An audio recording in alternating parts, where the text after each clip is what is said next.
La marca que tiene lo que a ti te gusta. Producciones Shad. En MP3. Papa americano, papa americano, papa americano, papa americano.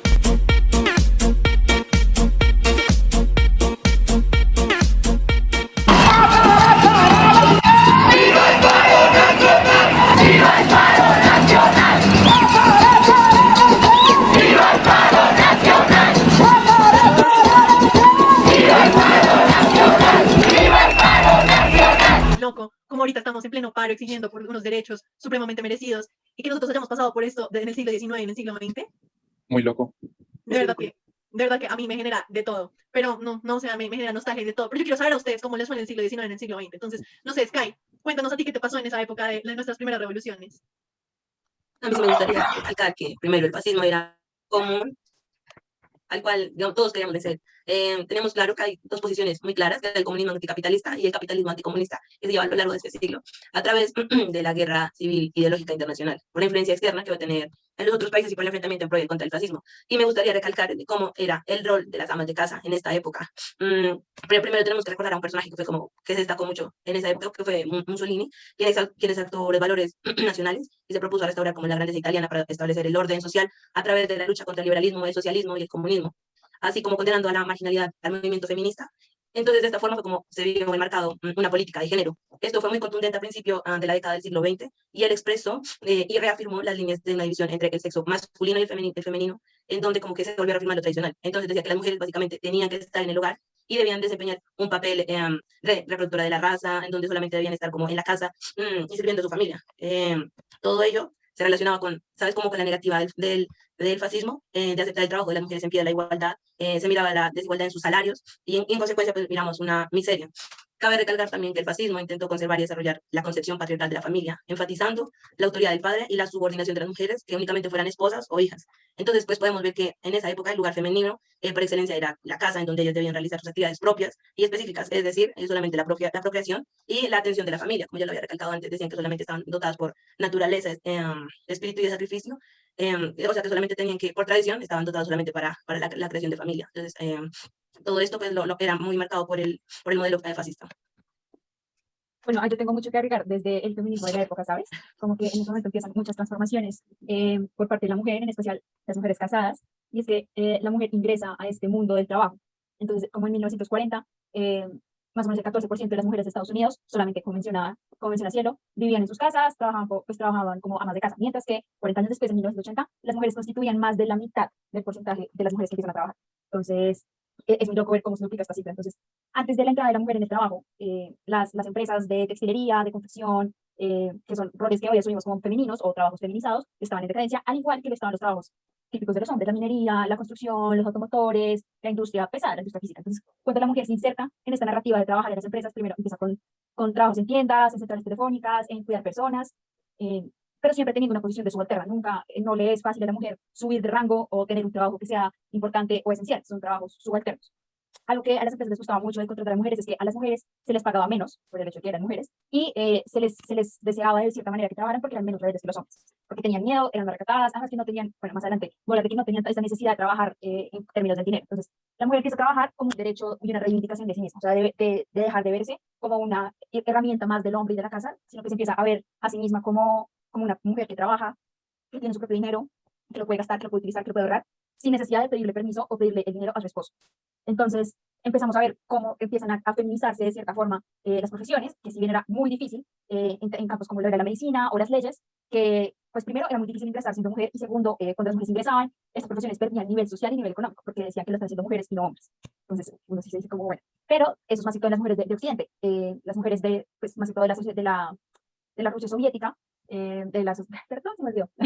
Las mujeres soviéticas estaban más acostumbradas a una vida en donde solo tenían que quedarse en la casa, su único trabajo era la casa, el hombre proveedor, ellas mismas reproducen ese sistema del hombre proveedor, que si bien es válido como una decisión de vida, debe tenerse pues, en cuenta que pues, es decisión de ellos, o sea, no están sometidas a pues, algunas, ¿no? Entonces, viendo que la mujer ahora, la mujer occidental se está insertando en la narrativa de trabajo, pues empiezan a llegar unos ingresos nuevos a la familia y se empieza a pensar en el salario del familiar por dos cabezas, la cabeza del hombre y la cabeza de la mujer. Y la mujer, dentro de todo, tenía que, con su trabajo, de cierta forma, reemplazar un poco el hecho de que sus hijos ya no estaban trabajando. Entonces, con este cambio, esta inserción de la mujer en el trabajo también ayuda a que la mujer se inserte en las narrativas de la política. Entonces, esta configuración del mercado laboral y de que las mujeres empiezan a insertarse en los centros de enseñanza superior, pues empieza a abrir desde los años 60 la posibilidad de un renacimiento de los movimientos feministas. Entonces, podemos ver que las élites de las mujeres cultas, porque pues casi siempre nos ven mujeres cultas, blancas, de clase media, empiezan a renacer un feminismo propio y a crear conciencia femenina política, la que la mujer es un ser político y que ella puede actuar y tomar decisiones y pedir y exigir decisiones. Entonces, cuando la mujer empieza a verse como un ente político, la izquierda, la economía izquierda, empieza a cortejarlas, también el socialismo empieza a cortejar a estas mujeres porque habían perdido el favor más o menos de la clase obrera. Y si bien la izquierda y estos grupos las buscaban, no las favorecían, no tenían espacio para destacarse y nuevamente estaban sometidas a cargos de subalternos. Entonces, con este ejercicio de la mujer, al darse cuenta que su actuar tiene repercusiones, en 1974, las mujeres que siempre se habían destacado por ser fieles a la religión, hicieron que los referendos aprobaran el divorcio, aprobaran una ley de aborto, incluso una mujer, Mary Robinson, que era una abogada súper liberal, terminó siendo presidenta de Irlanda. Irlanda es súper, súper, súper religioso. Entonces, se empieza como a debatir el papel que desempeña la mujer y cuáles son sus expectativas en el papel público, ya no tanto en el papel privado, de su trabajo y de sí misma, sino cómo se va a mostrar ante el resto del mundo. Entonces, la primera, pues de las primeras mujeres que se insertan a una jefatura en país, lo hacen por herencia familiar, por ser hijas de hombres bien estados del poder o ser viudas, como por ejemplo lo fue Isabel Perón. Hay una diferencia entre las mujeres orientales y las occidentales en cuanto a sus libertades y sus decisiones. Por ejemplo, las mujeres de Oriente que habían vivido o que habían sido emancipadas, por decirlo así, en Occidente, no querían volver a sus países de orígenes, como era Japón o Corea, porque pues habían sentido como esa libertad y sabían que en su país no se iban a reprimir. Entonces, es un debate eterno, porque pues hay que buscar de cierta manera una igualdad, pero esa igualdad no se iba a dar, no se ha dado, en la medida en que pues existe una inferioridad social de la mujer, en la medida en que ella no es un hombre. Entonces, los cuidados o los requerimientos que se le tienen que dar a la mujer por ser mujer son diferentes a los que se le tiene que dar al hombre. Pero es muy chévere ver cómo en 1980 la mujer, en su calidad de ser mujer, se empieza a insertar a sí misma en los temas de educación. Entonces, por ejemplo, para 1980 más o menos, la mitad o más de todos los estudiantes de los Estados Unidos y Canadá eran mujeres. Y en Bulgaria, en Grecia, en Suiza, en Turquía, eran más o menos el 40%. Entonces, claro, para este momento pues, es súper impresionante que la mujer se empiece a insertar en esas nuevas narrativas de educación que abren mucho más el panorama. Sí, bueno, a propósito de la educación, Francia, Alemania, Gran Bretaña, España y Estados Unidos eran los pioneros de la educación universitaria. Volviendo un poco más al tiempo, en 1968 hubo una revolución estudiantil radical, que habló más fuerte que las estadísticas, porque empezaron a abrir muchos centros e instituciones estudiantiles y de educación, porque empezó a haber una tendencia, como que las familias, por más vulnerables que fueran, trataban de ayudar o pues de meter a sus hijos a la educación, a las instituciones, y pues esto eventualmente pues, fue lo que llevó a la educación en masas. El efecto más inmediato de la rebelión estudiantil europea fue una oleada de huelgas y obreros en demanda de salarios más altos y mejores condiciones laborales. Esto se debió a que los estudiantes con su espíritu revolucionario empezaron a impulsar diferentes sectores de la sociedad para que pues, hubieran cambios. Los estudiantes se dieron cuenta que entre más luchaban por un futuro, mejores opciones laborales iban a tener hasta el momento en el que se graduaran de la universidad. Y pues esto fue algo que creó un poco de estigmatización, al punto al que los estudiantes empezaron a ser como una amenaza política y social. De hecho, la magnitud de la explosión estudiantil superó con mucho las previsiones racionales de los planificadores estatales. Llegó un momento en el que habían tantos estudiantes que no habían profesores, no habían técnicos y no habían instituciones. Entonces, como que hubo una crisis estatal por construir nuevas instituciones educativas. Por otro lado, las excolonias demostraban su independencia creando instituciones educativas propias, además de tener una bandera, una línea aérea o un ejército. Y pues la educación eventualmente se volvió un factor político y cultural. En los países democráticos se solía aceptar algo semejante como el derecho de los estudiantes. Y en Francia, en 1991, parecía inconstitucional que se reservara, por decirlo así, el derecho a la educación a alguna persona, sea pues por cual sea, por no tener suficientes recursos económicos o por no ser socialmente parte de una clase. Bueno. Y pues sí, la década de los 80 fue conocida por las rebeliones estudiantiles y parecieron actualizar su potencial para detonar revoluciones, o pues por lo menos para forzar a los gobiernos a tratarlos como en serio una parte de la sociedad. Y bueno, era casi seguro que la academia proporcionaría unos ingresos superiores a los no universitarios y pues esto también ayudaba a que se mejorara la calidad de vida de las familias y las personas y los hijos empezaban a ir a la educación, bueno, accedían a la educación. Y los estudiantes aprendieron que el Estado y el aparato reclutaba a las personas usualmente graduados de universidades y también que en cuanto más revolucionarios fuesen como estudiantes mejores, pues, tenían sus oportunidades. También me gustaría decir que en esa década los niños tenían como una tarea como que era muy importante, que ellos tenían que trabajar para que sus madres pudieran hacer como las labores domésticas a las que ellas estaban, en las que tenían que hacer, pues como eran sus responsabilidades dentro de su hogar y también las reproductivas, como era, digamos, la labor de su familia. Ahora las familias necesitan unos ingresos adicionales, entonces las madres tenían que ponerse a trabajar en lugar de sus hijos. Entonces siento que es súper importante que como ahora los hijos estaban estudiando y no podían trabajar, pues ahora las madres tenían que suplir esa demanda de que sus hijos no trabajaran. Entonces, muy loco. Pero creo que Manolo también va a hablar del trabajo, ¿no? También voy a hablar del trabajo y me gusta mucho lo que están mencionando, sobre todo lo que habló Sof, porque esa cohesión que existía en la época, los estudiantes, los grupos sociales, es algo que también se trasladó al trabajo.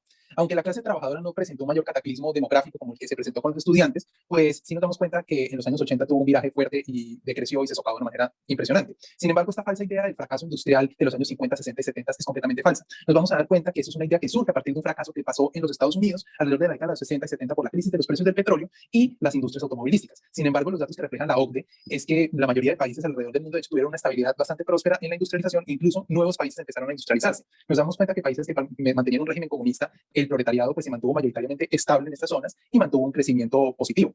De igual manera, en países pobres y menos desarrollados como Colombia y como demás países en América Latina, pues también había un incipiente crecimiento industrial que es importante resaltar. También la transformación industrial implicó que varios sectores que antes estaban monopolizados y eran el centro de la economía en distintos países pasaran de ser de la minería, la confección, la siderúrgica, qué pena, tuve que anotar esa palabra, no sé cómo decirla, y distintas empresas privadas pasaron a hacer este tipo de nuevos emprendimientos que eran a través de la atención del cliente, la creación de emprendimientos, la atención a las necesidades de nuevos consumidores y nuevas necesidades que surgían en la sociedad. Entonces, ¿qué es lo que pasó? Ciudades que eran dependientes de industrias específicas, como Detroit y Turín, que era con el caso del automovilismo, acabaron en el fracaso. Entonces, ahí llega la reflexión interesante a nuestra obsoleta economía sostenida por el petróleo. Y nosotros tenemos casos, una Detroit colombiana podría ser Barranca Bermeja, lo que pasa es que no hemos hecho el análisis de la reflexión. Pero, pues, hacia los años 80 ya pasa algo distinto. Ahí cambia la situación y es que la industria y los trabajadores se vieron y nos vimos profundamente afectados en nuestras empresas por los procesos tecnológicos que reemplazaban la mano de obra a partir de los robots y estas nuevas tecnologías que podían cumplir con un trabajo que yo, pues, hacía y me pagaban un poquito por hacer. Entonces, básicamente, en resumen, los años dorados de este proletariado unido, de la masa de obra, la mano de obra común que trabajaba en esas industrias, empezaba a decaer. Entonces, ya no teníamos ese sentimiento de colectividad cuando buscábamos intereses conjuntos y trabajamos entre todos, y básicamente eso se perdió. También llegamos a un punto en el pasado de que teníamos hasta representación política de los trabajadores con los Labour Parties en Inglaterra, que eran bastante fuertes, y pues alrededor del mundo se movió esta idea de la clase obrera, que después ya nada era igual, debido a que se difuminan estas líneas entre lo que es trabajo manual y lo que no lo es, y uno queda aquí en el libro y uno no sabe ni quién es. Entonces, ese es el gran problema de la industrialización, de la incorporación de la economía, de la tecnología en la economía industrial, que básicamente nos dejó jodidos a más de uno, y pues nada, terrible, pero hay que adaptarse, hay que emprender, mentalidad tiburón y para adelante, porque nada más que hacer. Bueno, yo sí estoy de acuerdo con Manolo en que la industrialización nos odia a más de uno. Y realmente yo hacia la industrialización tengo muchos sentimientos encontrados. Miren, la industrialización empezó y Marx predijo que el campesinado se iba a acabar, que se iba a extinguir. Y de hecho, uno de los mayores cambios drásticos de este tiempo fue la muerte del campesinado, que técnicamente no murió, pero sí disminuyó un montón. Entonces, miren, muchos países agricultores, los campesinos eran, pero así, el top de la población, la población, la mayoría era campesina, eran una población muy activa y a pesar de que la industrialización fue surgiendo un poco, seguíamos como campesinos representando una porción muy importante de los países como Estados Unidos, Rumania, Suiza, Francia y sobre todo en Bélgica. Pero ya a principios de los 80, o sea, ya la población se redujo un montón, se redujo a más de la mitad en algunos lugares, fue terrible y de hecho, o sea, el cambio fue tan drástico que en los 50 se esperaba que en los 80 ya no hubiera campesinado, ya no hubiera población rural. Menos mal se descacharon con las estadísticas y seguimos acá y siguió habiendo población rural, pero eso no quita el hecho de que disminuyó un montón, excepto en el África subsahariana, en el sur y el sureste asiático y en China. Como que esos fueron los países que ayudaron a levantar un poquito las estadísticas, pero en general la población campesina disminuyó un montón, más de la mitad en muchos lugares.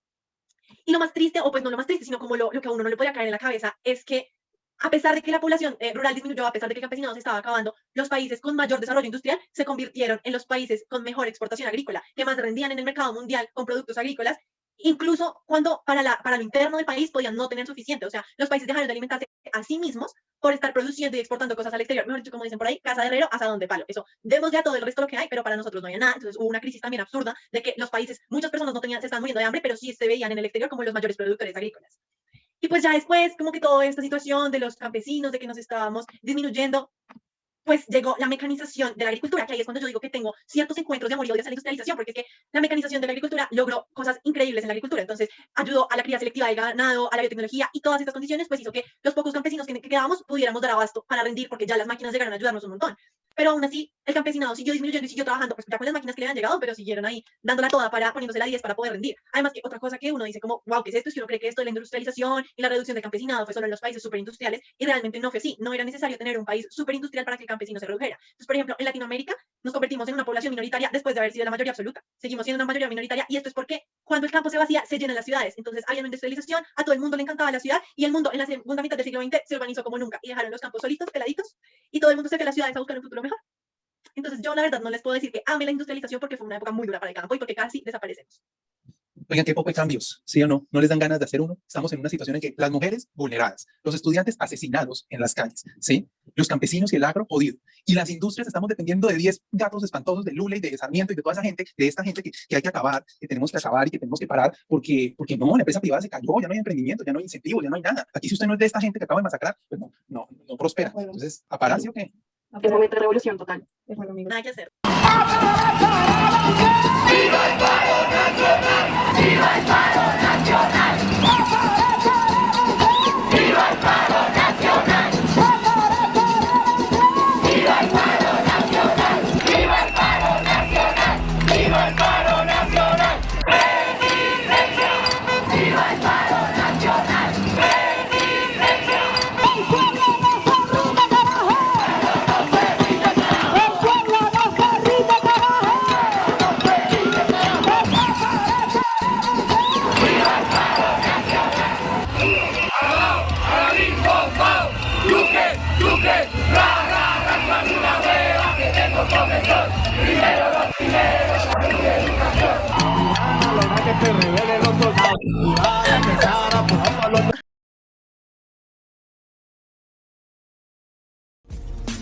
Oye, ¿creíste que te irías sin despedirte?